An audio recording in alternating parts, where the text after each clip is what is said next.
Ladies and gentlemen, welcome to another episode of the Side to Side Sportscast, where it's your boys, Will and Woody, side to side, representing the court side, the ring side, the sidelines, and for those sports they play outdoors, we outside, we side to side. That's how we ride. And today we riding with a special fan who's representing South Beach. It's our main man, Geno. What it do? Hey, how you guys doing? Hi, Will. Hi, James. Thank you guys again for having me on. I really appreciate it. Definitely a nice change of pace coming from out of work. So what better way than talk about something we all love, sports. So. Exactly, man. Yes. Listen, we are glad to have you on, and me and you go way back because I know you a Dallas Cowboys fan. I'm a Dallas Cowboys fan. But on the court side of things, we got different teams. We represent two teams that I thought other favorite teams in any other sport. Definitely. As you can see in the background, I'm a fan of those Dallas Cowboys, America's team. So that's my favorite team in football. And in terms of baseball and hockey, even though I don't really pay attention to those as much, I root for the Phillies and Flyers as much as those teams. So those are the two teams I root for in hockey and baseball. But it's always Cowboys and Heat for me mainly. So. How did you stumble upon those like this collection of teams? How did you stumble upon the Heat and the Cowboys? The story about the Heat is one of my favorite player of all time is Dwayne Wade, and he was the main reason I became a Heat fan. Once he came to the Heat, I just rode with him, and even after he retired, we had like down years. I remember 2009, 15 and 67 they went, and Dwayne Wade was having an MVP caliber year that year, but no one noticed because we were so bad. And then after we won the finals, the very next year we get swept out of the first round by the Bulls. So yeah, I definitely we had some dark years, but also some great years as well. And as for the Cowboys, I actually migrated here to the United States when I was 4 years old, and I lived in New York, in Brooklyn, New York. And there, my dad is a huge Giants fan, so he loves the New York Giants. So one of the first games I ever watched was a Cowboys and Giants game. And my dad always told me, you got to be better than me, whatever. So, I just kept we're actually going again to the, I'm actually going to Dallas next year for the Cowboys and Giants for Thanksgiving. So, I'm excited for that as well. Oh my gosh. Interesting enough, I'm driving all the way here from Boston, all the way to Texas. Road trip. That is awesome. Serious road trip. That is a big time road trip. Yes, it is. Yep. Yes. And then, I'm also going to the Bears and Cowboys as well a month earlier. So making 2 trips to Texas, and I'll be in Philadelphia also when we play the Eagles. So. All right, man. I might have to link up with you at that game for sure. Definitely love to. Two Philly hometown boys out there rooting for them boys. So, that's great, man. So besides Dwayne Wade, who are some of your other favorite sports players, whether it be in the NBA or the NFL or any of your favorite sports? Well, the two most favorite after that would be Jason Witten and DeMarcus Ware, for sure. But those are my two guys I really grew up with, and they were both on different sides of the ball, one on defense, one on offense. And they both gave up they both displayed what you want in like every sports player, hard work, determination, and grit. And unfortunately, I wish they could have won with us. DeMarcus Ware, as much as it sucked, he went and won somewhere else. But glad for him nonetheless. Jason Witten, I wish he had the same treatment, but it happens in sports. Some great players don't win. So, yeah, man. I'm with you on that, man. Definitely with you on that. DeMarcus Ware and Jason Witten definitely exemplify exactly what you want in professionals. They worked hard every single day from the opening snap to the last snap. And it's a shame that they didn't really get a championship in the team that they spent their entire career with for the most part. But hey, Jerry Jones, man, that's all I can say, man. We're not gonna get into that. We're not gonna get into that. Let me ask you though, right? Those are some guys that you love. What about some athletes that you're not a fan of? I mean, I'm sure some of them might be some of your dad's favorite players. I don't know. What be with them? I would say since we're sticking with current day events, with the Boston Celtics. One of my most hated players ever is Paul Pierce. Like I really could not stand him at all because. But nowadays, like these current Celtic players, they're so likable. Like I really don't dislike any of them. To be honest, it's mainly Paul Pierce and Rajon Rondo. Those are my two most disliked players. Like especially going from the Big Three era with LeBron, they gave us some fits, even though we won both of those series against them. But they gave us some trouble, and I still can't forget Game 6 in Miami, or Game 5, where Paul Pierce hit the three to put them up 3-2, and then LeBron went full. He went full God mode in the next game. Ironically enough, I live like maybe 3 blocks away from TD Garden, so I'm right down the street. So okay, I could definitely hear the cheers, the boos, and the tears. Yeah, man, that's when Brian put up 45 and 15. Yep, he's just out there, man, just balling. No, but that's great. So, Jeeno, I gotta know, man, in your sports timeline of life, what's your most memorable sports moment? Definitely the biggest sports moment for me was when the Heat won the title in 2006. And considering how they did it, they lost the first 2 against Dallas. They lost the first 2 in Dallas, and then in Game 3 they were down 13 with like maybe 5-6 minutes left in the game. The Heat lose that game, the series is basically over. Yep. Yeah. Like teams don't come back from 3-0 in basketball. So then Dwayne Wade just flipped a switch, and they won that game. They won the next 2 games in Miami, and then they went to Dallas and they closed them out there. So that was a bittersweet moment. I still remember Dwayne Wade when he got the rebound and he tossed it into the air. Shaq coming onto the court, hugging everybody. So that was a really memorable moment because back then, really nobody really cared about the Heat or they really disliked them or anything like that. But then when the Big Three era came along, that's where it got like kind of heated. Like, so everyone was gunning for the Heat at that time. So that was a great series, man. That championship put Dwayne Wade in the Hall of Fame already, just 2 years into his career. With the comeback of that type of magnitude, that was a great one. I just gotta say that run was it was one of the most magical runs I've ever seen. Like, to be honest, like the whole, just getting through each round. I mean, the ascension of Dwayne Wade, who was already his first playoff series. He was in, game winners against Baron Davis and the Hornets, right? That was his rookie year. That he was doing that, but just to see the player that he became, for the championship, Shaq Diesel was there, but he wasn't really Diesel, he was Shaq Premium, but like he was doing enough, like just to see that duo. And I was a huge Shaq fan, I was Team Shaq. Like after the Lakers and that breakup, I was like, forget about the late, Team Shaq. So to see that whole team, there was a whole bunch of veterans. I mean, Gary Payton is not on the ring list because of the 06 Miami Heat. There's a whole bunch of guys that, definitely, Sweat. Alonzo Mourning, another great Heat, so. Can't forget about White Chocolate. So. Jason Williams. Can't forget about him. We had like a bunch of Antoine Walker, James Posey. Yeah. James Posey was, he was so key. He was so key. The defense on Dirk, not to say he shut Dirk down, but he gave him fits for real.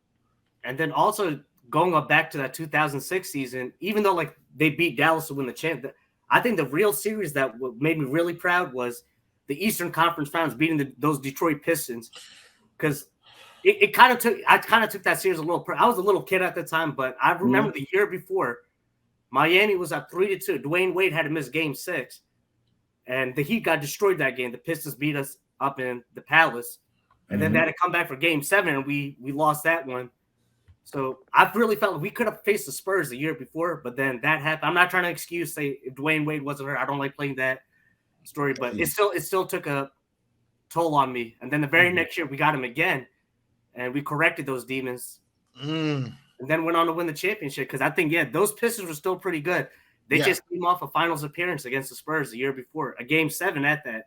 So there were no slouch. Those Pistons were tough boys. So they were definitely tough. They were crazy. I think probably one of the only teams with a top 75 player on their squad to win a championship. Yeah. Oh, Right. wow. Yeah, that Yeah. None of them bad boy. Well, not the bad boy Pistons, but none of them New modern era. day bad boy Pistons were on the top 75. And Yeah, that team was just Hamilton, all grit and grind, man. Those were some special days on the court side. Now you got to have a sports memory that you wish you just could forget for the rest of your life.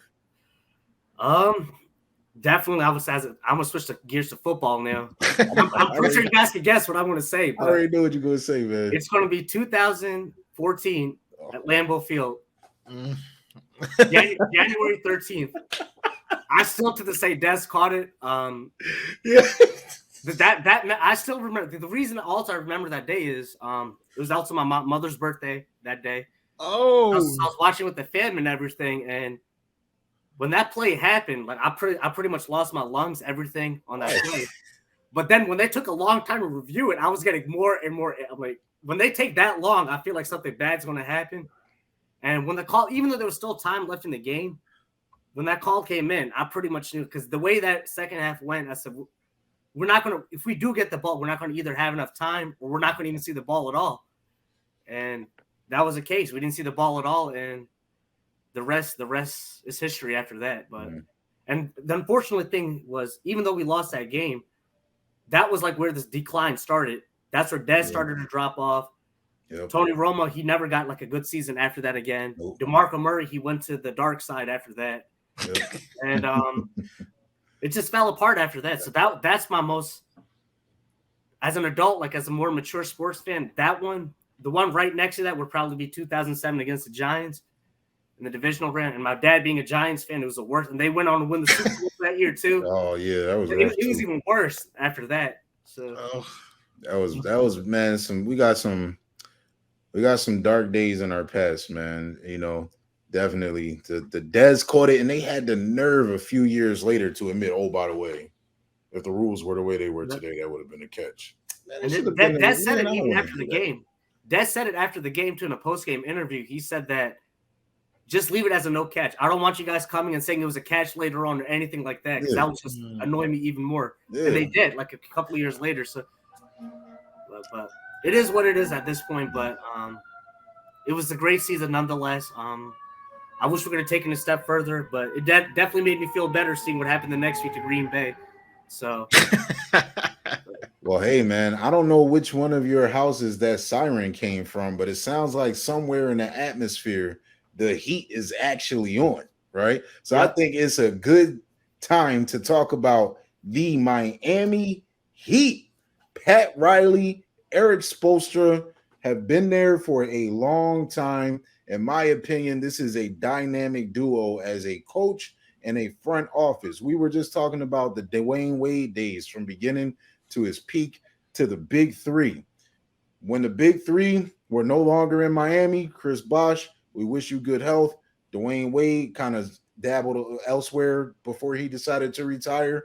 And then LeBron, you know that story with LeBron. It looked like, when are the Heat? Are they ever going to get back? Were they just a product of the big three, or maybe Wade County, who's not there anymore? But listen, they reestablished themselves. So this year, they were the number one seed in the Eastern Conference. So Jeeno, tell us, man, you know, as a Miami Heat fan, what are some of the high points of this season overall, even prior to the playoffs? You know, what did you expect from your team coming into the season? And, you know, did they exceed your expectations, or have they not met your expectations yet? Maybe you're thinking championship. I don't know. You tell us.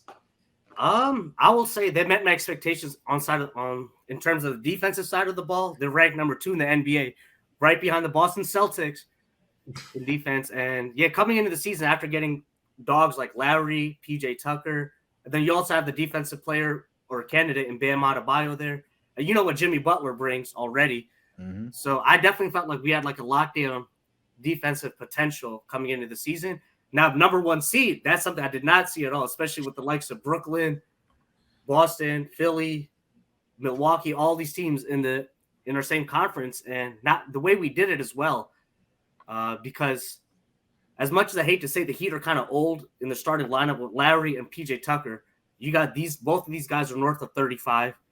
Jimmy Butler, he's right close to, he's 32. And then like the youngest guys are like Bam and Max Strus in our starting lineup. So they definitely exceeded my expectations this year as a number 1 seed. And the way they did it as well, because not only did they get the number 1, they did it with injuries all throughout the season. You had Bam missing games. You had Jimmy missing games. You had Kyle Lowry missing games. I think the steady guy that really stayed there all season was Max Strus, and he got inserted into the starting lineup later in the year. It was Duncan Robinson who was really starting. So those were the high points. So all the injuries overcoming that. And then we also had our low points, even as a number 1 seed. And the low point was later on in the season when we went on a 4-game losing streak. And I remember those games vividly. We lost to a James Harden-less and Embiid-less Sixers in Philly, where Tyrese Maxey just went off on us doing everything. And then we lost to no Steph Curry, no Klay Thompson, no Draymond Green. The Warriors came to South Beach and just blew us out of the beach that day. And that's when the whole Jimmy Butler, Udonis Haslem, and Eric Spoelstra thing like blew up on the sideline. And there's like, could this team actually coexist? Like, this was right before the playoffs started, so it wasn't the perfect time to have that kind of stuff happen. And here we are right now. So definitely a bunch of high and low points that happened during the season. I can't believe in this Heat analysis of the season, there's one name that I didn't even hear, but he is the 6th man of the year, Tyler Hero. What do you think? Did he has he exceeded your expectations? Were you expecting that? I mean, I know because Duncan Robinson, he was the one that got he got paid, but Tyler Hero is the one that's floating on the season. Yeah. So how do you feel about that? That's actually a really good catch that you mentioned. I think the reason I totally forgot to mention is because I've been extremely disappointed with him this postseason run, especially coming off 6 minutes, averaging 20 points per game coming off the bench. And he's coming into play. Like, he had like probably one good game against Atlanta Hawks earlier in the season. And then game 1 against the Celtics, he did keep us in it when we're getting destroyed at the beginning. He does keep us in it. But ever since this playoff run, he's been like really disappointed. Every time he shoots a shot, I expect it to be a brick. Every time he shoots. And then you got someone on the other side right there in Boston, Peyton Pritchard, who's making everything Peyton Pritchard is doing, I expect a Hero to do, shooting wise. So he's been disappointing, and especially coming into the season and saying, "Oh, I'm in the same class of Trae Young, Luka Doncic."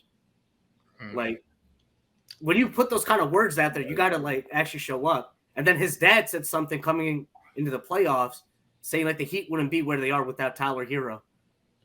So he basically put a target on his back, and he's looking for a max. He's looking for a big contract extension after the season's over. And I'm not sure if he's even going to get it, to be honest. Yeah, it's tough. It's tough, you know. And honestly, you know, when people start game planning for somebody, you know, that's what really separates the, you know, goods, you know, from the greats, right? Like a Luka Doncic. I mean, all 48 hours in between every Mavs game, you best believe Steve Kerr is scheming how to stop Luka Doncic, and he is scoring 40 every night regardless. But with Tyler Hero, you know, he got the spotlight on him. He's 6th man. So, you know, to kind of shrivel in the spotlight is super unfortunate, because I do think he was a key, you know, outsiders' view of the Heat. I like the team. I feel like, you know, you guys are gritty. You know, you guys are a gritty defensive team. You're tough. You actually remind me of the Heat of the 90s. You know, the Heat and the Knicks. That was one of the you know, most heated rivalries of the 90s. Fights, elbows, every time, literally every single time.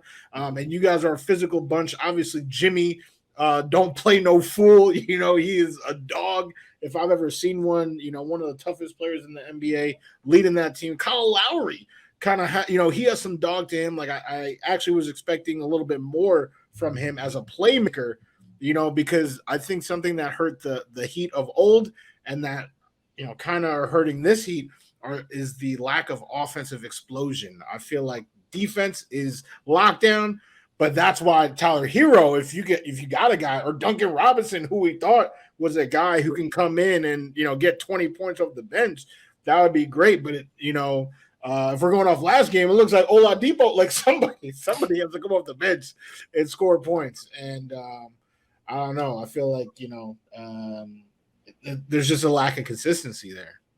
I definitely agree. When Victor Oladipo outscores your entire starting lineup combined, there's a problem. He had 23 points. The Heat starting lineup had 18 last game. These guys, and obviously I hear like a lot of stuff. Like I try not to pay too much to social media and stuff like that. You know, I hear fans blaming the refs. I'm like, the refs are not the reason we had 1 point through 9 minutes in a playoff game. We had 1 point. I said, yes, I do think that there was some type of officiating bias going on during the series, but that's not the reason we lost last game. That's not the reason we lost. We weren't aggressive at all. And Victor Oladipo was the only one who showed up at TD Garden. I'm not sure where everyone else was, but probably ready to go back to South Beach or something. But it looked like the way the Heat came into that game, it just felt like they were content with the split. We came in, we stole home court back. Let's go back to South Beach.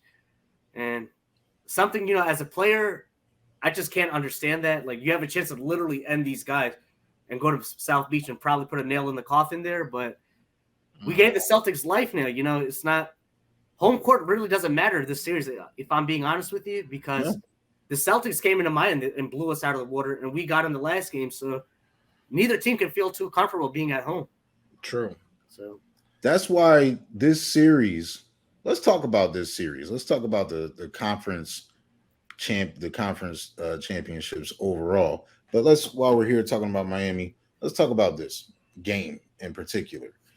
It is hard. This matchup is so tight, but it's like when a team comes with a game plan to win, it's like a blowout win.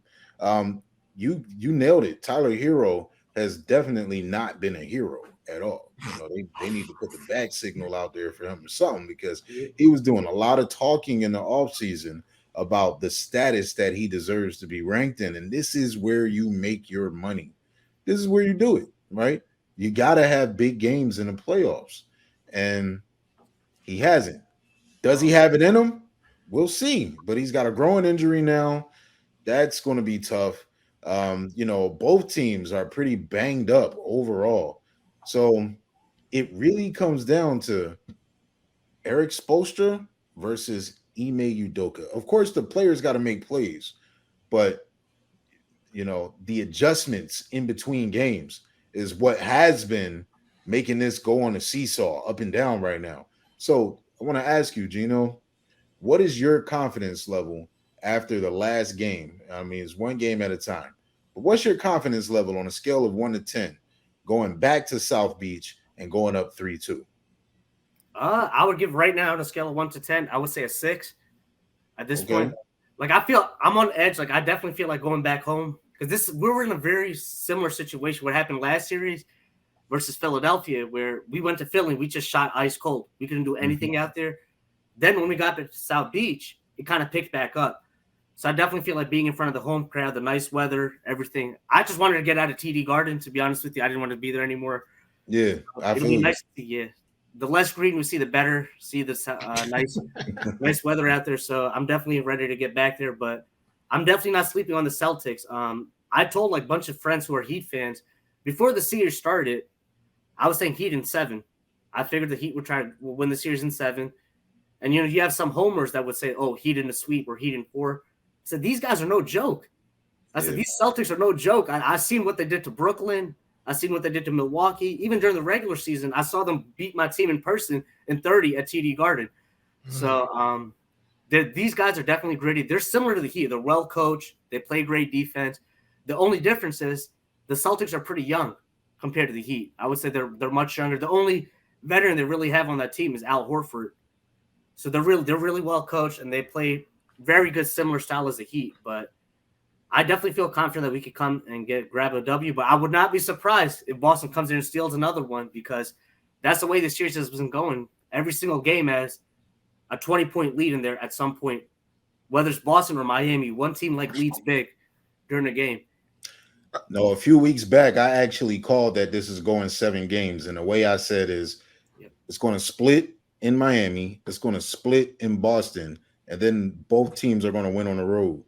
And then game 7 is just going to be a tight match.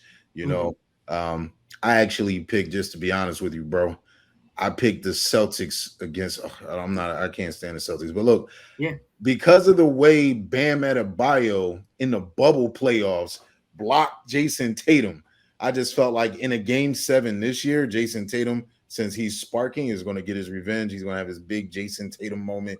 And we'll see if it comes down to that. But I absolutely wouldn't be surprised if Miami finished the job. Somebody's going to have to win 2 games in a row to win this series. Who's going to do it? Yeah. That's the big question. So I won't lie. I also I had the Celtics in 7 as well. Yep. We have a writer on our website, Vicky, who actually she had the Heat in 6. She had the Heat in 6. So when she came out with the article, I had to hit her up. I said, Vicky, I don't know. I'm thinking these Celtics, and you gotta hit the nail on the head. Well, actually, you definitely hit the nail on the head. Where the difference between the two teams that are very similar, youth, right? And we kind of saw that early in the game or early in the series, that the youth and inexperience of Boston, I mean, the turnovers, it was like kind of tough to watch. Like sometimes, like when the Heat would suffocate the Celtics, and Jason Tatum is just making bad pass after bad pass in a row, right? Like you don't see that on the opposite side. The Heat really are just like missing shots, right? Like making silly plays, but like it's like they're not getting frazzled the way that the Celtics were getting frazzled. But it seemed like Marcus Smart was like the calming force for them to do what just took place without Marcus Smart. Maybe now these guys are looking at each other being like, we have it figured out. Like maybe, it's clicked. So I don't know. I'm thinking that the Celtics might, get it. They might have had that click. The reason why I was going to pick the Celtics initially was because Jason Tatum is a guy who can actually score like 40 any given night, and so is Jaylen Brown is still getting slept on. He's getting respect. He is still getting slept on. Whereas I don't think the Heat have that like explosiveness. Like even Jimmy Butler, who did have 40. I want to say that was game 1. Like he shot like what was that? Like 3 threes. Like it was 18 free throws that got like he doesn't have the explosion that these guys where Jaylen Brown just out the blue can hit 6 threes. Grant Williams literally out the blue hit 7 threes to send Giannis home. So like all of that, like that's why I'm tipping toward the Celtics. Yeah, honestly, as an objective sports fan, I really can't blame people for picking the Celtics. Like if I'm being honest, like if I was a neutral fan, just by looking on look at the series. This is the first time, by the way, I'm actually hearing analysts like rating a series based on the quarters won. I'm like, really? The quarters won? Like there's been when you start doing that? Like I've never heard of it till this series. And when you go back and look at, there's been 4 games played, so 16 quarters. Out of those 16, Boston has won 9 of them. Miami has only won 3 of them. Yep. And there's been 4 ties. So basically, there's more ties than Heat has won quarters. So the Heat, even though the series is 2 up, the Heat have been outplayed. If I'm being honest, just by watching the game. Even game 1 when the Heat won, the Celtics were up big that game. The Heat just like had a third quarter where they just ignited and took off. So coming in the series, I definitely was nervous. I said, these people really don't know the Celtics team. So these guys are tough. So I wouldn't be too surprised if they still win in Miami, like I mentioned. But I think the thing that's really disappointing the most part is if you look at the wins, the Heat wins, they're by a small margin. The Heat won game 1 by 11. I don't really think that's a blowout. 11, and then they won game 3 by 6. Where the Celtics wins have been 20 plus. So they've just been taken off in their wins. And so it's definitely concerning at some point. Hopefully Tyler Hero, but a groin injury is no joke. They say he's out. He probably can't be fully healthy until 2 to 4 weeks later. Yeah. So someone has to step up on the team. I guess like the one positive note from last game, there was literally nothing positive, but the one positive I could take was Duncan Robinson started to heat up a little bit towards the end of that game. He was knocking down shots that he was missing all the playoff before and the games before. So he started knocking them down. And even the Sports Center, I think Jeff Van Gundy, he even said it himself. the one negative the Celtics can take from this game is Ime Udoka is going to be upset at his team for letting Duncan Robinson build his confidence up. Because that could carry, you know, once you see buckets like falling in, he could be the X factor. And he's like the forgotten man in Miami right now. If you're in Heat groups, he's like the forgotten guy. Like nobody really wants to see him anymore. Absolutely, man. You know, and kudos to Eric Spoelstra. It doesn't matter how much money you're making. If you're not going to play defense, you're not going to play. And that's why he sat Duncan Robinson down. But Duncan has been humble. And, you know, he can still shoot. He's still he's been a little cold, but we've seen him. He got that contract because he was knocking down shots left and right. And I agree with you, Geno.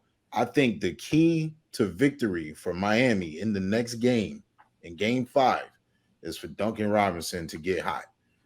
That changes the whole series when you got to account for him stretching the floor. Maybe that gives Bam some comfort on the inside, even though Robert Williams is an incredible defender. But, you know, Bam got going in game 3.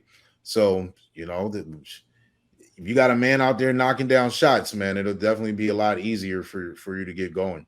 So I think that's a huge thing. Now, aside from that, what would you say it's going to take for the Heat to win this series? Based off of what you've seen so far from both teams, what is it going to take for the Heat to win this series? It's actually great that you mentioned that quick because you literally just segued perfectly into it. Bam Adebayo. Bam Adebayo. If you look at his stats for the series, game 1, he had 10. Game 2, he had 6. Yeah. Game 3, 31. And then game 4, 9. So basically, he needs to dominate. Like, everyone I've seen, I've been in Heat groups, and like Bam Adebayo, we have like the most love-hate relationship with because we know his potential to be really good, but we feel like he just knocks himself down because whenever he sees another athletic big across from him, he just gets psyched out and he just does those dribble handoffs. He doesn't even try to. He has Marcus Smart on him and he dishes the ball out. Like, what are you doing?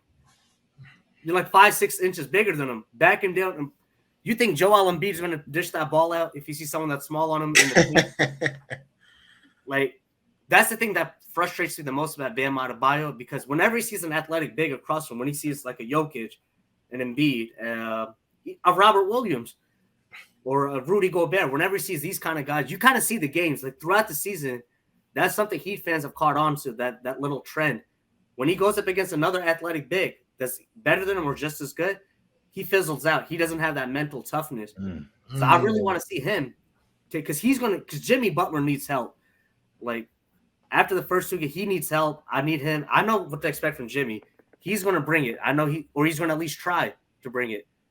Bam, I need you to at least try because I don't want you to take it. Like when he camps out in the perimeter, stuff like he leaves the paint wide open. I need him to be a little bit more aggressive. That's what I want from Bam. He's going to be the key, I feel. And just shots falling down. Because Max Strus, he was just running cardio the other night. No stats at all. Randy Ball, what's that dude from the Mavericks? Impression. He's running up and down the court, doing nothing, recording zeros all across the stat line. It definitely, we need guys to contribute in some way. Yeah, man. Max Strus kind of took over Duncan because Max does play defense a little bit better than Duncan, but Max doesn't give you the consistent offense. You know, he can shoot the ball, but he just doesn't give you the consistent offense, man. I love the you know, he was just out there running cardio. You know, that's exactly what it looked like last game. But so Woody, who's winning the next game? Boston, Miami. The next game. You know what?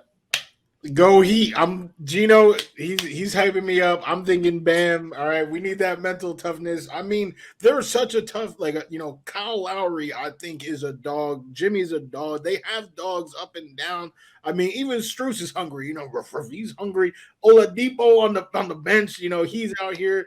I mean, trying to prove that he's still, you know, an all-NBA type player, even though he's not. But he's trying. He's trying. Like you just said, you want to see people at least try. So hopefully Bam is inspired. He tries, and he win this one before they lose the next 2. Yeah. Okay. What's your take, Geno? You know what I'm riding with? No, I'm riding with Miami, but I'll be honest with you. We are going to win. I feel like we are going to win this game, but then we're going to get beat by Boston again. We're going to Heat. That's something I will admit. Okay. Like, I'm being honest about that. I just don't think that we'll be. I don't think no team is going to win 2 in a row. I'll be honest with you. It's like this is why we play for the number 1 seed or the highest. This is why. But like I mentioned earlier, home court really didn't matter this series. But I'd rather have home court than no court, to be honest. Yeah, right. Exactly. Yeah. Wow. So I'm going to choose it. I'm going to go with the Heat in a close one. Okay. I'm going to go with Boston winning this game on the road, but Miami winning in Boston. And then, like I said, I'm going to stick with that narrative. I'm not going to switch it up. And the knockdown drag. I'm rooting for Miami. I want to see Miami. I would love to see Miami take on the Warriors in the finals. Well, I actually would love to see the Mavs. It's just I kind of canceled them out. I don't think they're going to make it, but I would love to see Miami take on the Warriors. Either way, if one of those teams win, I would be, okay. I would respect the Warriors because they got one before and after KD, so you got to give them kudos. But then Miami got one after the big 3. They bounced back from the bubble, went and got it. So I just, I'm rooting for that. But let's talk about the NBA playoffs overall. Here we are with 2 exciting matchups on the Eastern Conference and Western Conference Finals. You got, unfortunately, this team didn't make it, but oh well. You got Luka Doncic, arguably the best player in the playoffs right now, arguably, against the other person who's in that argument, Steph Curry and the Golden State Warriors. And on the East side, you got the Miami gritty Heat and the Boston Celtics. Defense is back, ladies and gentlemen. We have gone away from the days of defense for a long time, but these 2 teams prove that defense is what it takes. And, they're there. But the games have been lopsided. A lot of people are saying that, there's not enough close games. That Boston Celtics versus Milwaukee Bucks series was really good because those games were like going down to the wire, Now, the first round of the playoffs, the playoff ratings have been the highest they've been in 10 years. A lot of people just love the new breath of life.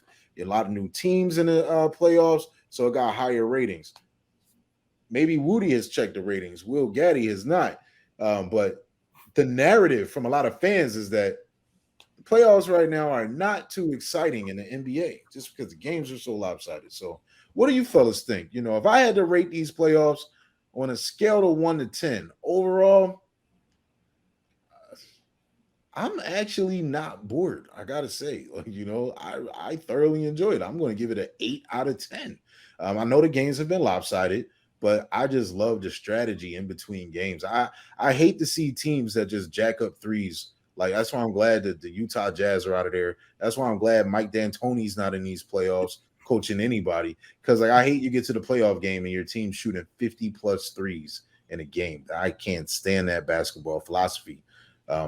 But it seems like we've got some great coaching going on, and we're going to see who survives at the end. But I'm giving it an 8 out of 10. What do you fellas say? Do you want to go first, Woody? Or it sounded like you were about to go, so take it. Passing his rock back and forth. I like it. Yeah, I'll be honest. To be honest, I would give it a 6 as well. I definitely feel like the reason I gave it a 6, not because of the blowouts, the reason you're thinking, I just think because of the injuries that we're seeing that are going around the league. Because I definitely feel like Memphis and Golden State were robbed with John Moran. Even though the Grizzlies play well without him, but still, you like to see that star power in there. So him getting injured, and then this whole Miami Boston, it feels like someone's out every game. Mm-hmm. And key players for both teams. That, and then the whole Philadelphia with Joel Embiid getting injured, that kind of robbed us of a. Because you never know what could have happened those first 2 games in Miami, even though the Heat still won the series. But you never know what could have happened if he played healthy. And it just feels like there's a lot of injuries. And then obviously the blowouts, all that kind of good stuff. But it's the playoff. This is what you literally wait for all season. So I'm not going to be disappointed. I want to enjoy it as much as I can. And plus, my team is so in it, so I can't be too disappointed. So good points. So, well, I should have went first because now I look like I'm copying you with my 6. oh, But no, that is my rating, and I actually have a similar point. I think the people crying out there, they're crying, because their queen didn't even make the play-in, didn't even make the playoffs. KD got swept. Like the star power is hurting. It is hurting for sure. Then you have stars in there like Embiid gets hurt, John Morant lighting things up. Playing his mind out, gets hurt, right? So I do think, the star power. I mean, don't get me wrong, Luka has been doing some work. A star has been born for sure, if it wasn't already. But as a whole, right? Like I think Will actually said it earlier. Like the playoffs, that's where you make your money. This is where we see, like we just talked about. The magical run of Dwayne Wade in 2006, like, that ascension. I feel like people are looking for that. We've seen Luka, do something, but, that's one guy out of 16 teams. There hasn't been a lot of, stars doing big things. It's really been stars getting hurt. So getting a 6. I don't really know too many people that were actually crying about LeBron not being in the playoffs. But I do want to point out that Woody, ladies and gentlemen, continues to prove that he has the allergy. He is allergic to LeBron James. Never on any sportscast have you heard this man say the name LeBron or James. He cannot say it out of his mouth. My name is James. What are you talking about? What's his name? My name is James. I say it all the time. What's his name? That plays his name is LeGM. What do you mean? It's got to be LeGM. It's got to be LeFlop. It's got to be the Queen. He said people are complaining that the Queen isn't in the playoffs. I call this the allergy. The man is allergic to LeBron James. Allergic. Can't even say his name. James Woody. Can't say LeBron James. I just gave him an opportunity to say it. He can't do it. Ladies and gentlemen, it is sick. Because we didn't even have to talk about LeBron today. We did not. With the allergy. You just can't help it. You just can't help it. I'm just saying. You can't help it. Now, would it have been a more exciting playoffs if you had some of the bigger names in there? Like maybe if the Nets didn't get swept, you'd be talking about KD finally leading his team. Kyrie came back, but they got swept, man. They're looking into next season, not even knowing what they're going to do. He didn't make it. Some of the other more noticeable. I mean, Chris Paul. Chris Paul gets to the second round of the playoffs and choke God. Chris Paul does what Chris Paul does, man. But I just want to defend my man's real quick, and I just want to say that no great point guard has ever been tasked with carrying his team as the best player on the team. Well, they've been tasked. So let me rephrase that. But none of them have succeeded. There has not been one. Magic had Kareem. Isaiah had Dumars. What'd you say? Magic had Kareem. Isaiah had Dumars. Even Kyrie had LeBron. You name it. You're going to say Joe Dumars is better than Isaiah Thomas? Do I think I didn't say he's better than Drew. I said you said as the best. Okay, said let me rephrase that. Let me rephrase. But Joe Dumars is a Hall of Fame player. Yeah, no. Isaiah arguably is the only one to do it as the best player on his team, but he still had another Hall of Famer. Chris Paul has never played with another player worthy of being in the Hall of Fame category. Devin Booker's in the Kendall Hall of Fame. What'd you say? I said Devin Booker's in the Kendall Hall of Fame. So he's in the Kendall Jenner. That's the wrong HOF. If you in the HOF of an HOE, I'm sorry, my bad. I didn't mean to say that. But that's not the category you want to be in. Because he's actually with a couple of Kendall Hall of Famers. I mean, Blake, right? He was on a team with Blake. I mean, he was with slaying all the light skinned brothers, man. Yeah, no, she you got Blake Griffin, you got Jordan Clarkson, you got Kyle Kuzma, Ben Simmons, you got Ben Simmons, Devin Booker, you got Devin Booker. You got a starting five right there. You got a whole five. You know, you gotta fight. Dang, Kendall, that's great. But we not here to talk side to side with you unless you're gonna come on the show and talk about some of your favorite sports teams and sports players and little secret stories that you may got. Kendall, we need you on the show, man. We need you. Come side to side with us. But let's get back to these playoffs. Who do you got winning the Western Conference? Are you serious? What do you think about this series? You think the Mavs are about to be get out of here? The Warriors. I mean, you think they're about to come down from 3-0 and win it all? Nah. The Warriors are going to win. Will and I, we were in solidarity. The Grizz were going to shock the world. They were a young team. Like, I was looking at them like the Bengals of this year. Yeah, the nice young star, just young, hungry upstart. Don't doubt them.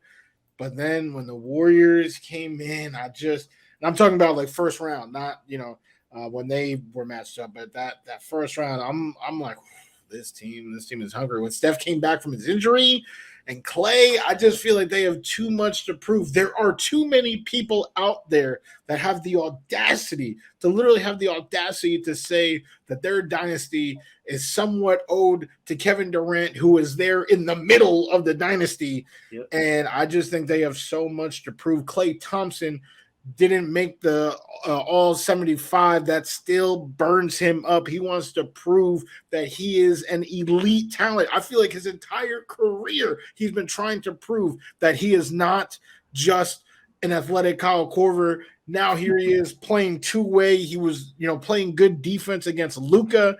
Okay, I believe that there's a stat out there that the guys that Klay guards in this series are shooting at 22.7% from the field. That is abysmal, obviously, if anyone shot that for a season, because Klay is shutting them down. There is no team, I said this in the first round, there was no team more driven from a top to bottom down organization than the Golden State Warriors. They're proving it right now. And I mean, everybody, Jordan Poole, everybody, is coming together. I think they are unstoppable. They are the 2022 NBA champions. Ooh, that actually, before you began to speak, I was wishing that I said not who's going to win this series, but more so, can the Warriors win a championship? That's the more relevant conversation. But anyway, Jeeno, what are your thoughts on either question? I definitely agree. I definitely think the Warriors are going to win the series. Definitely believe that. I do think that the Mavs right now, I have the game on the other screen at the moment right now. The Mavs are up 62-47. But we saw what happened in game 2. Mm-hmm. But I have a feeling the Mavs may still win tonight. Yeah. But then I definitely know what the Warriors, I know what their MO is. They'll make you believe that the other team has a chance. Then they'll finish them off in Golden State. They did it against Memphis. I think they did it against Denver on the road as well. And they closed them out at home. Yeah. So I definitely feel like they'll give the Mavs a little bit of hope. Then they'll crush them the next game. So, yeah, I definitely feel like the Warriors, and I'll follow up with James as well. I do think they're going to be the champions. The Warriors are probably the one team, I said if the Heat made the finals, I did not want to play. Probably the one team I did not want to play because when those guys are hot, there's no stopping them. You can't keep up with them. They could just shoot you out of the building, It's just so deflating. Imagine, like, we're as fans just watching. Imagine being on the court. You should see Steph, Clay, Poole, Wiggins. They're just shooting. Everything goes in. It's demoralizing. And I don't think Miami has that type of shooting to keep up. Yeah. Like, if they're on. The only way Miami would even have a chance is first they got to get by Boston. I don't overlook that. But then second, Bam has to assert himself because I don't think they have a big in Golden State that can guard him.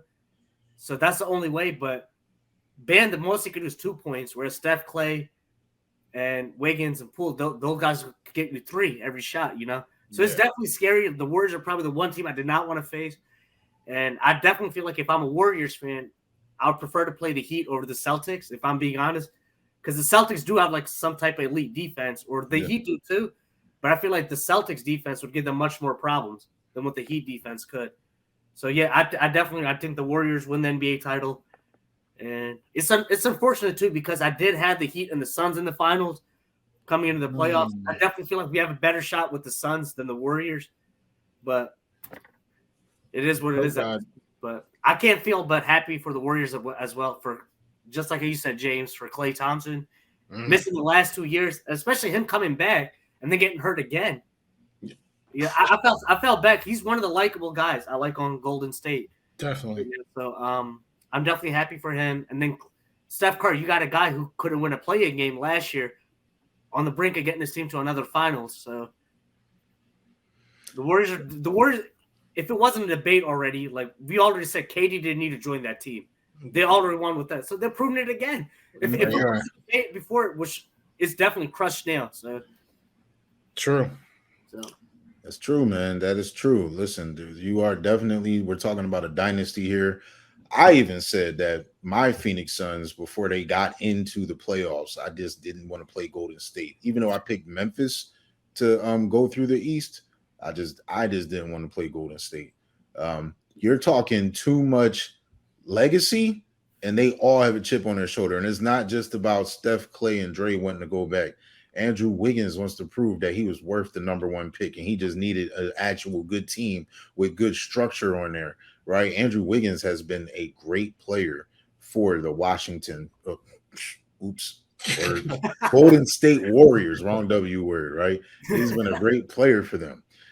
Jordan Poole, you want to talk about Steve Kerr? And I agree, Steve Kerr kind of took over Mark Jackson's team, but I don't think Steve Kerr gets his due credit for what he's done with that team. You just don't take over a team that was good, that didn't win a championship, and then take them to the championship. Yeah, Mark Jackson did a lot of raising these babies, but Steve Kerr turned them into champions. And even when Steph was out, when Dre was out, and Clay was out, and the Warriors went 15-50, those losses weren't really losses because Jordan Poole was learning how to play the game. Juan Toscano Anderson was learning how to play the game.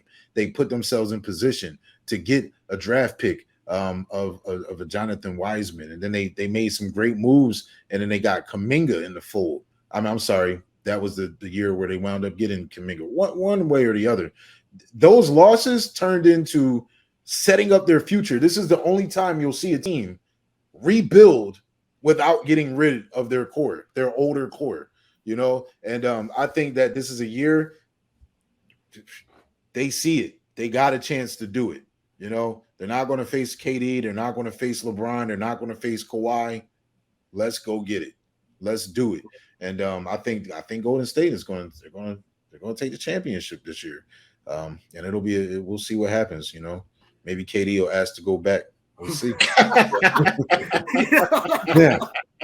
Let's go to the sidelines really quick. And let's just talk about this NFL offseason. There's new faces and new places. We just had the NFL draft. So, fellas, I just want to know, talk about your favorite team and some of the new faces that you are most excited to see as OTAs are mini camps taking place right now. OTAs are on the way, ladies and gentlemen. We are about to have some football. Boom. So, Jeeno, talk about them boys for a second, man. What are you excited for? What new toys are you excited for on the roster? The main two guys that really caught my attention were Sam Williams and John Ridgeway. Those are my two. Even though, I don't want to get too far ahead because I know we have the bold statements coming on later on. But I would say John Ridgeway and Sam Williams are two of my most exciting players. I'm really excited about. I know a lot of people say Tyler Smith and stuff like that, but I'm wait and see with him. Wait and see with him, to be honest with you, bro. So I definitely feel you and I have never had this conversation, but I am so hype about John Ridgeway. I'm actually glad that we didn't bring Urban back because I am all this guy's moxie, his personality. Yep. I can't wait to see him on the field, man. I think he's a very underrated undercard. Right. And another guy that I like is our undrafted free agent, Marquise Bell. I kind of get tired of us kind of rolling the dice on these 6-round safeties and, these undrafted safeties. But I think Marquise is actually pretty good. And we'll see what he can bring and if he can take that free agent spot. But we're not going to sit here and talk about the Cowboys all day, Woody. We kind of want to hear what are the Jets. We got to say, I don't know who you think had some of the most impressive draft, Jeeno, but the Jets did their thing this draft. They did their thing. It doesn't mean it's going to lead to anything. They're probably still going to win 4 or 5 games. but they had an amazing. Are you serious? Are you being serious? I mean, look, that's not no. Tell us why not. Tell us why I should not be serious. Because that is outrageous. All right. The only way that they reach that total is if they are decimated by injury for the 4th consecutive year, because they've been in the top 3 in the NFL the last 3 years in injuries, and 2 of those last 3 years they've been number 1. This is a team that gets decimated by injury. Joe Douglas, he is a fantastic GM. He has rid us all of bad contracts, the Le'Veon Bells. He has recouped draft picks. I mean, honestly, I've reported him to the police 3 times for what he did to the Seattle Seahawks, giving them Jamal Adams for all of the draft capital that we've turned into 4 different quality players. I mean, Joe Douglas has been a magician. He does not spend a lot of money, right? But he gets a lot of people on great deals. The one time he decided to splurge was with Carl Lawson, all right, the edge rusher from Cincinnati, who was on the ascent. Okay, he was top 5 in QB pressures. We were so excited to see him on that D line that means so much to Saleh's defensive scheme. And what happens? He tears his Achilles this time last year. OTAs, tore his Achilles. All right, so we don't even know, what the defense could have been. Not to say that one man, is gonna, we're gonna win 7 games, but now this year, Carl Lawson is healthy. He's back in the fold. He's hungry. He's a dog. Okay. CJ Mosley has been one of the best linebackers in football for a long time now. He's out here. He's healthy. Now we've bolstered this line, this front 4. Q Will. We're talking about new additions. Jermaine Johnson. Okay, a steal. If I've ever seen one myself, okay, he'd be there on the opposite side of Carl Lawson. This is a formidable line. But that's not even the reason why I'm so excited for these Jets. They have finally done something that I don't think they've done this century, and they have properly built a roster. They've constructed a roster around their young QB. They have proven, Joe Douglas is proving to me that he actually does know what it takes to build around a young QB, because Zach Wilson's there. Last year, they had the 11th ranked offensive line in the NFL. What did they do? They took Tomlinson from the 49ers, who is also on the ascent. He just made his first Pro Bowl this year. So they take him, put him on there, all right, plug up that hole because we didn't really have a right guard. All right, so now we have a right guard. Then we also get a running back, the best running back in the draft class, Breece Hall, okay? He has lineage in his blood, all right? Hall of Famers in his family tree, family barbecues, chilling with NFL Hall of Famers. He will now be making his claim to be a Hall of Famer himself, joining. So now for Zach, you have a great line, right? And now you have one of the best young running back duos in the NFL. I've said it, okay? And Breece Hall and Michael Carter. And now the pressure, Zach, right? Now he has a good running attack, all right? Now he has a good line. And in front of him, Elijah Moore, who was great last year, when he found his footing, and now has a full second year. Will he be the best receiver in New York since Odell? That's a possibility. That might say a little bit more about the wide receivers in New York since Odell, but that's a possibility, and he could be something special. We drafted Garrett Wilson in the first round. This is somebody that people are hyping up to be the number 1 receiver in this draft class. I'm telling you, we are stock loaded. If this team stays healthy, Will Gaddy is going to look silly for saying 4 to 5 wins. Well, I'll tell you why I'm not going to look silly. And I don't want to call you silly because you're my bro. But I just noticed something. 2 things I noticed. First, we don't give you enough time to talk about the Jets on the Side-to-Side Sportscast because you was waiting to get that out, man. You went through the whole depth chart.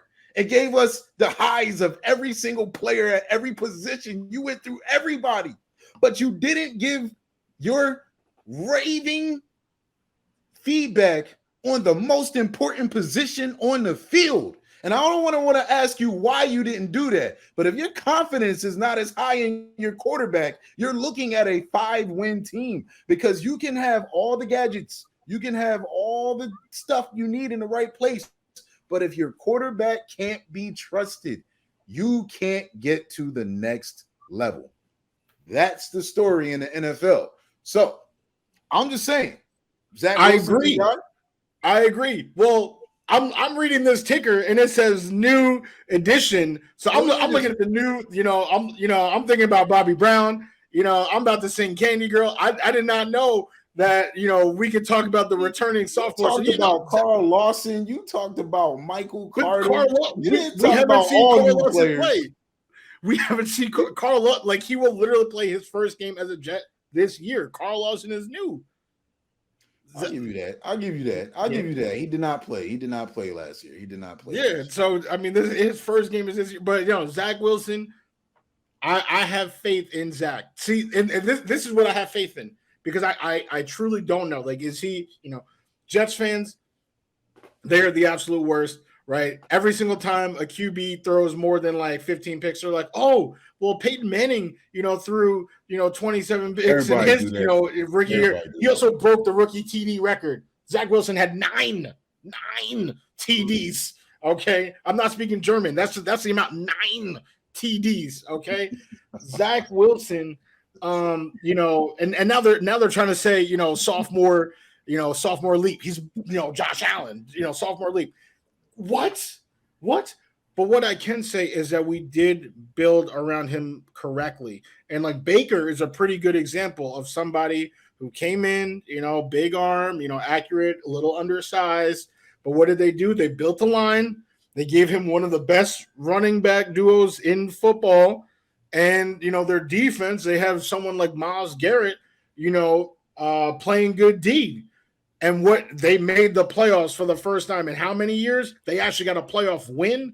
Like, I think that is close to almost the floor. Like, if Zach Wilson is not good, which I think we all can agree Baker is not, really special, I think that's more where we're looking at, either, in the next couple of years is that's like kind of the floor. If Zach does do some sort of leap, then the sky's the limit. Okay. Well, when we get later in the year and we make our when the actual rosters are developed and we kind of put a number out there on how many wins we think our team's going to have, I'll probably have more than 4 wins for you guys. I was being a little petty, but let's talk about outside of our teams, right? Who are some new faces and new places that you're really excited to see? Now, I'll tell you guys, there's one particular player. He's not a rookie. He's been in the league for a while. And I am really excited to see what he does with this opportunity. He was the number 2 overall pick in the draft class of Jameis Winston. We're talking about Marcus Mariota, Oos, from Oregon University, representing Hawaii. Look, I'm a big Marcus Mariota fan. Big fan. I wanted him on my Cowboys to maybe be QB2. Just in case Dak, once the type fan I am, once you get hurt and you miss a lot of weeks, I feel like every time you get hit, you're going to be gone again, right? It's just I can't unsee it once I see it. I always want a QB2. And look, it worked out for Mariota. The Falcons moved on from Matt Ryan. They brought him in. They drafted the young kid out of Cincinnati, but he's not, someone that's knocking on the door to come in and start. He's obviously going to compete. But I think Mariota has a chance to reassert himself in the NFL. I think he learned a lot after Tennessee, and he's back. And I'm really excited to see. Now, the Falcons aren't too good of a team. They don't really have much to work with. I actually saw a stat that if you pull up Cordarrelle Patterson's resume, arguably he has a Hall of Fame resume. If you just look at his accomplishments and his accolades, it's actually – not his stats, but just his accomplishments and his accolades. It's kind of weird, but he's going to be a prominent player out there. Hey, if Mariota can get this team to 500, that's a big win for him, man. He may be able to reassert himself as a starting quarterback in the NFL. So as for me, that's probably my favorite new face in a new place. I feel like we already know there are so many new faces and new places. This is a twofer because there's one team that I wanted to talk about actually for our next segment, but I'm just going to talk about them now real quick. I think the Ravens have won this NFL offseason. I think they have been amazing. They have signed so many new people. Their draft, my God, it's been unbelievable. So Marcus Williams back there, Calais Campbell. I mean, some of the moves that they've made. Now everyone's going to talk about the wide receivers, right? When we have this conversation, they're going to where are the wide receivers? This defense might literally be the best defense in the NFL this year. That's how good they've been, or that's how good they are now on paper, and they have a great blend of veterans and young guns, right, to be able to make it happen. And the O-line, I mean, drafting Tyler Linderbaum, right? I mean, I felt like every single draft pick that they got was just somebody who just fell. Like, how did they fall? Why do they keep falling? And why are nobody picking them up besides the Ravens? So bolstering that offensive line. I mean, Lamar, it's really as far as Lamar can take them. We've already seen he's had an MVP year before. I'm really excited about that. Another team who had a very sneaky good offseason, but literally nobody is talking about them, right? Because just like the Ravens, everyone's talking about the Bengals. This team, everyone's talking about the Bucks, but the New Orleans Saints have added a whole bunch of people. They took my boy, Marcus May, and now they have a safety to replace, right? That's how free agency goes. But something under the radar that just happened is the acquisition of Jarvis Landry. So now you have a receiving core of Jarvis, Michael Thomas, and the rookie Chris Olave, the speedster, with big arm Jameis, ready to sling it, to be a gunslinger. I mean, that's a pretty good receiving core. That's, I would say that's in the top half for sure of NFL receiving cores, and they're not really getting the respect, that they deserve. So the Saints, and Jarvis definitely has a chip on his shoulder, just like Odell. When Odell left playing with Baker, I think he scored a touchdown every game with the Rams because he needed to prove again that he is not bad, that his QB just couldn't hit him. And Jarvis has kind of suffered the same fate. He was, routinely, top catchers in the NFL, like the most catches, the stat in the NFL in Miami, comes to Cleveland, doesn't do much. He will definitely be hungry to prove that he is still in the, wide receiver one conversation. Even if he's not, he's not lower than 2. So he'll either be a great 2, mediocre 1, but you got Michael Thomas there and the speedster Olave. That could be a fun offense to watch this year. Yep. I definitely agree with them. The Saints definitely look sneaky. Really, I've never even heard about anyone really talking about them. But then when you mention all the moves that you're saying, that's why they're sneaky. No one's really talking.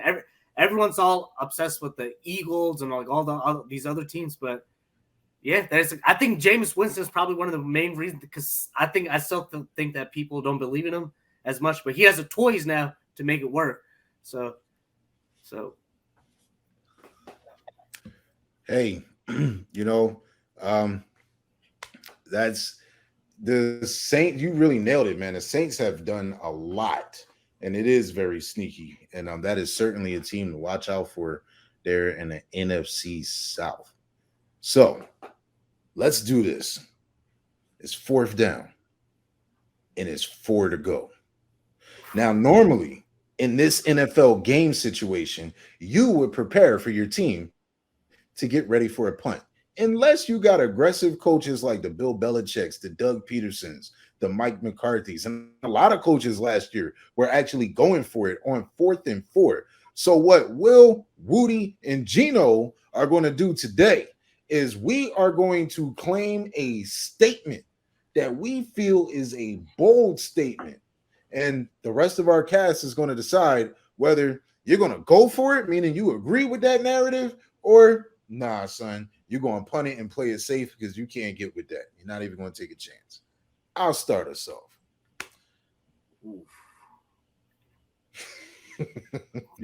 I'm trying to think of my. I'm very excited. Listen,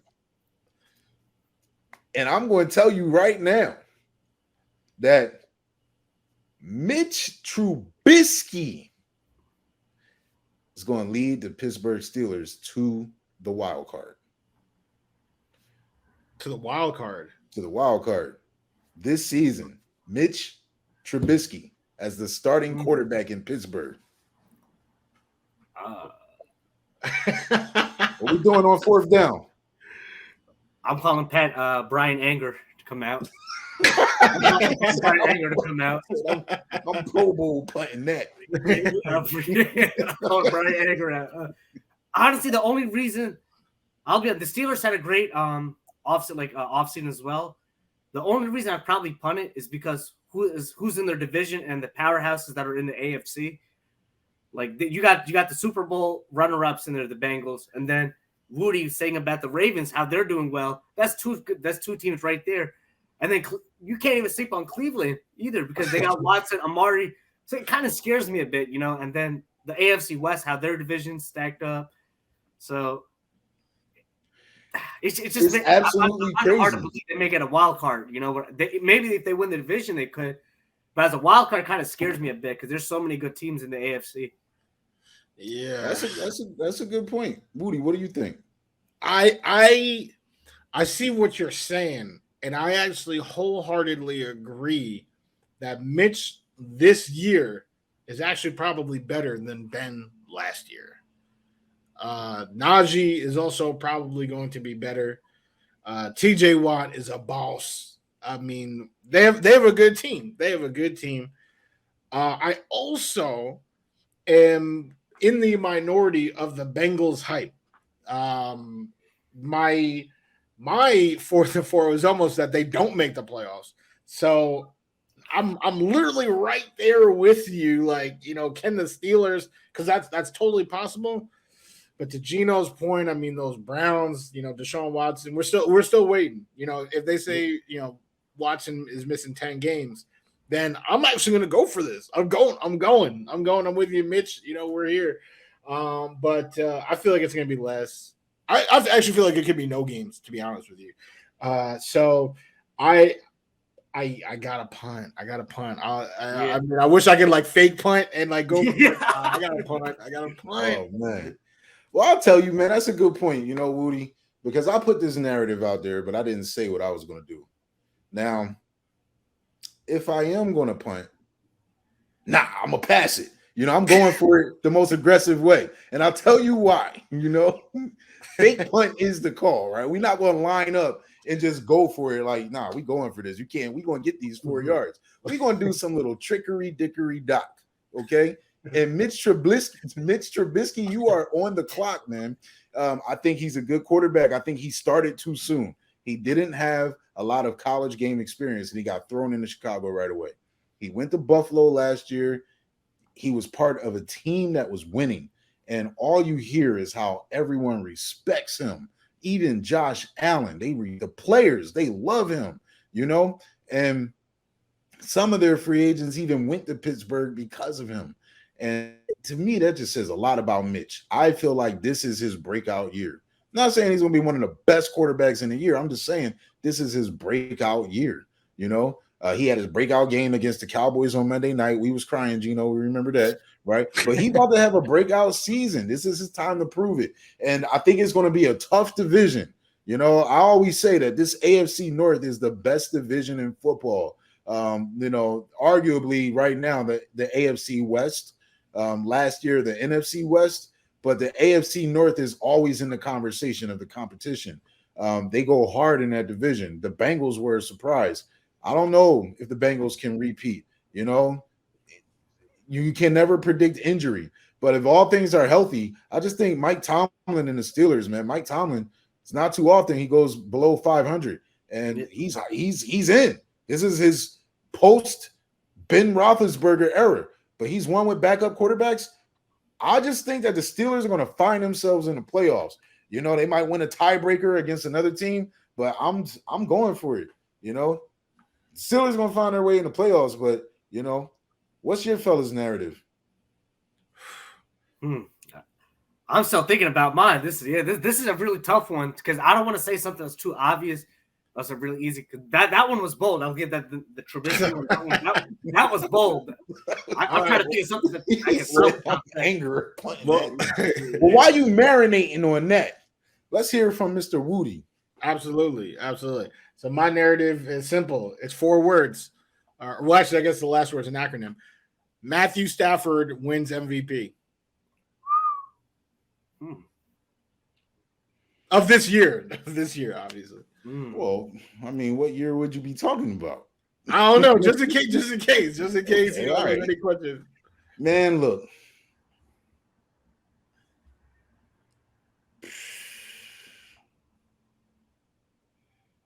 See, I want to punt just because. But you win a Super Bowl, they're coming back. I feel like they're going to have that moxie, like, let's do this again. And I think we're about to see the best season out of Matt Stafford. I honestly do. I do. I really do. And Sean McVay, I can see it happening.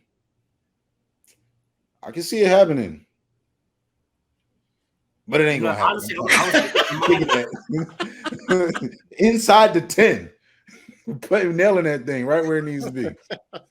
Honestly, I'm going to probably change here. And I'm actually going to go for it. Okay. I'm actually going to go for it. I actually believe in Matthew Stafford. I actually believe in him. And the Rams, like, even though, like, to be honest, even though, like, some Super Bowl teams, they win, they kind of, like, get a little complacent. And, like, they kind of I'm trying to think of the right word. They get too comfortable with where they're at. But the Rams, they just won, and they were still aggressive after the Super Bowl ended, adding Bobby Wagner. They added Allen Robinson from the Bears. So they gave Matthew Stafford even more toys. And now they're saying that they want Odell Beckham back. Nothing's set in stone yet, but they want to bring him back. And you got Cooper Kupp that's still there, the best receiver in football right there. So, yeah, he has the weapons and the toys, the coaching, the championship pedigree now. He could take it to that next level, even better than what he was before this year. So I can actually see it. That's not too far-fetched. Okay. So yeah, I don't know. Yeah, I think because Stafford's I feel like he is a quarterback that has always been good, not great, right? Big arm guy, toughness. Literally, if every, any player that you're a fan of, you would want them to have Matthew Stafford's, physical toughness, mental toughness, throwing game winners with his shoulder out the socket and all that. But just didn't have a franchise. Will already knows as soon as he went to LA, I was saying, the coach, and the QB that they just had that perfect fit. McVay was kind of forced to work with Goff. It didn't work. It was a square peg in a round hole. Stafford was just suffering in Detroit, and now they've found each other. I think 2 things that go unnoticed. One of them did not go unnoticed by Geno. Geno actually said it. Allen Robinson is a stud. He has had such great numbers with Blake Bortles and Andy Dalton, just the bummiest of bums throwing him the football, and he has had great season after great season. I don't know if there's a receiver hungrier than him right now to prove that he is elite still, because last season he just couldn't do it, right? His 5th, season in the league, he just couldn't do it with Justin Fields not knowing what he's doing. I mean, the Bears are pretty much going to be the 32nd best team in the league this year. I mean, they are straight buns. Allen Robinson's left him high and dry. It is his time to prove that he is not trash. So I think he will be super hungry. And, the other part is I feel like Tom Brady has kind of almost desensitized fans to the concept of learning a new playbook, right? Because Brady came in, they won the Super Bowl, and it's like, oh, yeah, it's like the NBA. You get to a new team, and, it's just, instant success. But even in the NBA, players like have to gel, right? Players have to learn, they have to learn how to play with each other. In the NFL, they have to learn playbooks. And, depending on, playbook to playbook, that could be like learning a completely new language. And you best believe that Matthew Stafford was learning a new language over in LA with Sean McVay, the offensive guru, one of the best in the game right now. So I feel like there were a lot of challenges last year that just get creased over because they won the Super Bowl. Those challenges do not exist. It is a free reign. So your boy is going for it on 4th and 4. Matthew Stafford, no more, learning curve. Allen Robinson, Cooper Kupp, everyone, let's run it back. He will be the MVP of the 2022. He will be the MVP. Interesting. I will say this: year 2 in this system is definitely going to look up. Sean McVay has mastered the art of simplicity, and what he's great at is looking like you're running the same thing, but you're not running the same thing over and over and over all game. That's why his offense is so hard to stop. You got bunch to the left, bunch to the right. You send a man in motion, he might get the handoff, he might come around the edge, it might be a jet sweep, or you might have a receiver going into the flat, you might have somebody going downfield, or you might run it inside, or you might run it behind the bunch, with extra blocking. It looks so simple. This is how we play Madden. He's literally doing this in the NFL, right? So I'm punting it just because I don't think it's going to happen, but I wouldn't be surprised if it did happen. I've got another guy winning MVP this year, and that probably should have been my bold statement, but it wasn't. If you say Dak Prescott, no, it's not Dak Prescott, man. Listen, I don't ever talk anything about the Cowboys because if I say it, it's not going to happen. I'd rather not say anything and just watch what happens. But I am going to save my MVP pick for my next 4th and 4 on another sportscast. But Jeeno. This one's something I've been talking about for weeks with my pops and my family friends, stuff like that. Okay. The bold statement I made was, I don't think the Kansas City Chiefs even make the playoffs this year. I actually think they're going to take a massive, not a massive. I actually think because if you look at their schedule, they have 8 games. Their first 8 games are all against playoff teams, and look how better their division got. They lost people, Matthew, Hill.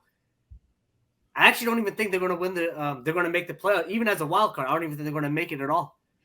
And I'm going to have to punt that. I'm going to have to punt. You want to talk about bold, man. That's the reason it's bold. And the reason I mentioned this too is I've seen this. You went from, I don't really know what my bold statement going to be to the Kansas City Chiefs ain't making the playoff. Yeah, they're not. I've been talking about it for weeks. Whoa. To be honest, the reason I say this is also take account of I've seen teams like this where they had like a nice little run, like a dynasty, like they look like they're really good. They were always in the competition, and then I steadily see them decline every year. I've seen this in another sport as well. I'll mention that after this, but to start off with the Chiefs, obviously they went to the Super Bowl and they beat the Niners. The year later, they went again, but then they lost to the Buccaneers. A year later, they follow a step before the Super Bowl. They lose in the AFC Championship. So by that pattern, you think that they'll go again to the playoffs and they're losing the divisional. But I actually just think because how their division got beefed up, and I think losing Tyreek Hill is bigger than what Chiefs fans are making it out to be. Because that guy's a human. You don't call him Cheetah for no reason. You don't call him that for no reason. And if they really think that Juju Smith-Schuster is going to come there and fill in the role, I don't know what to say about that. But I feel like the Chiefs are going to make the play for some reason. I think Patrick Mahomes is still going to do his thing, whatever. And the Chiefs, they just lost pieces. I think that it may take them a season or two to just get back to what they were. Like they lost Matthew Hill, they lost Frank Clark too. They lost him as well. So I don't think that. I just can't see the Chiefs making the playoffs this year. I think the Denver Broncos agree that they got hurt. Yeah, but did not make the playoffs at all. Yeah, I just feel like they won't. I think that's how stacked I think the AFC is. The crazy thing is, man, you laid that out so well that I feel like I'm sold right now. like, dang, maybe they're not going to make the playoffs. Like, Yeah. like maybe they aren't. Like, who's going to run the ball? Andy don't like running the ball anyway. Yeah. But now that you don't have Tyreek Hill, who is that safety blanket, who you can just, whether he's burning somebody down the sideline or you could just give him the short pass and he can just get you down the field. That element is gone, but they still got some speedsters out there. But can these speedsters kind of get the game down packed just like Tyreek did? I don't know. It's going to be a tough season. I'm still punting because this is one of those narratives that I gotta believe it to see it. But man, Geno, we definitely, if the Chiefs don't make the playoffs, man, this is going viral right here on today, May 24th, 2022. Yeah. You heard it from our boy Jeeno. Yeah, well, I'm punting. I'm definitely punting. I am punting. The Raiders, they clearly got better. I don't think they got good enough. The Broncos, Russ, that same thing that I said about Stafford is I don't know if Russ is going to be able to replicate that whole, learning a new language and playing so well so quickly. I actually am not too sold on the Broncos. The Chargers. That's what I was thinking about this whole time. I didn't want to say anything. No, but the Chargers, the sky's the limit for them, right? On paper, they just continue to get better and better. But all things considered equal, or all things considered comparative, I feel like the safest bets you can rely on is a good coach and or a good quarterback. The Chiefs have both. They have, in my opinion, the best duo of those two. Definitely in the AFC West. I would have to do a quick scan of the AFC to think about if there's one better in the AFC. But right now I'm thinking, McDermott, Allen, Reed, Mahomes. I'm trying to think of a Harbaugh, third. Jackson, maybe. Yeah, Harbaugh, Jackson. But I mean, we've just seen Mahomes do it time and time again. And Andy Reid, I cannot say they're not making. I can say they might not make the Super Bowl. They're still one of my favorites to make the Super Bowl. I got. It's just a gut feeling, and it's actually fun to now that I mentioned. I'm driving to Dallas to see Dallas and the Giants from Boston. I drove all the way from Boston to Kansas City last year to see that Cowboys game. So I drove I think 20-something hours. I think I drove all the way there to see the Cowboys kick 3 field goals. By the way, but I drove there to see that. But I just feel like it's just something because my dad is a huge fan of Patrick Mahomes. That's something we talk about the Chiefs a lot. Yeah. And I just have a feeling that you just hate your dad so much. I actually think it's Buffalo's year in the AFC. I'm just feeling Buffalo. So yeah, man. I just had this gut feeling, and another option I was thinking was also the Chargers could be this year's version of the Bengals, where they take that next. Last year was Burrow's time. This could be Herbert's time. I would actually go for that. I would go for it. So I would go for it. But I would punt that only because I don't believe in their head coach. I feel like last year. I mean, he may get better, but last year he just put Herbert in some terrible situations, like situational football. I didn't see it from him all year. I do believe in Herbert and that roster. They have a great roster, but maybe we can have that conversation again, man. We'll see. Jeeno. Listen, man, you came on the Side to Side Sportscast. You held it down. We appreciate you, buddy. You speak strictly facts, man. And your 4th and 4 was definitely, we're going to put that in the 4th and 4 Hall of Fame if it comes to fruition, because that is a bold statement. But we all had some pretty bold statements. If we had to rank whose statement was the boldest, ladies and gentlemen, why don't you tell us, on a poll in the Side to Side Sportscast? Whose statement was the most bold? And are you going for it or are you punting it? Jeeno, we appreciate you, man. We got to have you back on the Side to Side Sportscast in the near future. It's been a pleasure. Awesome. Thanks so much, Will, James. It was a pleasure meeting you guys. I really appreciate you guys considering me. I had a great time. This is actually fun, Actually, awesome, man. It's I actually had a blast. I had a blast. This absolutely was a very fun, man, free flowing conversation. And ladies and gentlemen, we want you to come on the Side to Side Sportscast. We want you to call it how you saw it, call it how you see it, call out those who didn't see it how you saw it. Represent what you think about what's happening in today's sports world. We want to hear it from you. Until then, me, Woody, Geno, we out. Thanks. Have a great night, guys.